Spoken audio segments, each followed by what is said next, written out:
Hello, this is Bill. Welcome back. In this video, I'll be discussing strokes, fills, and the difference between the merge drawing and object drawing. Well, to begin with, I'm going to create two circles. I can see I've got my oval tool turned on.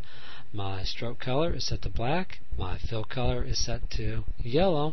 And this right now is turned off. That's my object drawing. And there it's on, and there it is off. I'm going to come right over here and create a circle. This is going to be using the merge drawing since that icon is turned off. And I'm going to go ahead and simply hold the shift key down while I do that to guarantee I get a perfect circle. I'm now going to go ahead and create another circle just like that. Same stroke color, same fill color. The only difference here is I'm going to go ahead and turn this little icon on, and that is my object drawing icon. And I'll come over here and draw another circle. Again, I'll go ahead and hold the shift key down while I drag that out. Okay, if I was to use my selection tool, I can begin to see the difference here. First of all, on my object drawing, the bounding box, or I know it's selected if a bounding box appears around the outside. Whereas if I created that same circle using the merge drawing model, when I press on it, I get a dotted mesh. Okay, now the next big difference here is on the object drawing model, the stroke and the fill are integrated together. So if I move the fill, if I kind of press there in the middle and move that, both the fill and the stroke move together. So also if I was to grab up here in the black, you can see how those two are moving together. Well, that is not the case if I created those objects using the merge drawing model. If I press over here once on the yellow, I can move the fill independently of the stroke. And I'm going to hit Control Z to move that right back to where it was.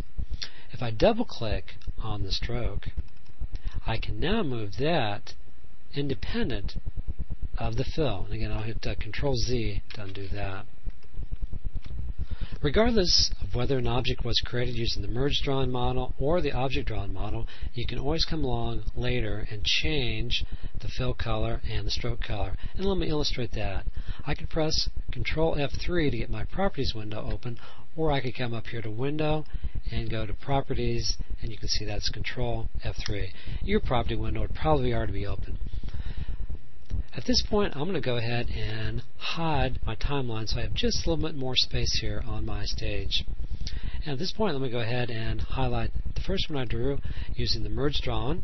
And if I want to, I could come along and change the fill color, or I could even come along and change the stroke size. I'll change that to 6. And let me go ahead and repeat that with the second circle I created using the object drawing model. Go ahead and change the fill color, and I'll go ahead and change the stroke also to 6 there.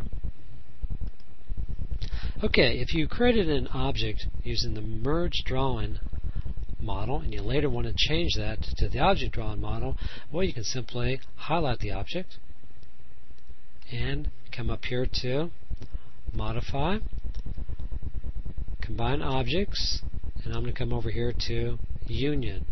And now you can kind of begin to see it just by the selection box around the outside that this is in effect a vector object, and when I move it, those two are integrated together, both the fill and the stroke there.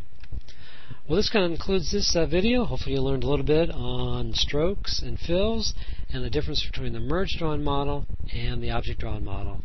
Thank you, and I'll see you in the next video. Thank you. Bye.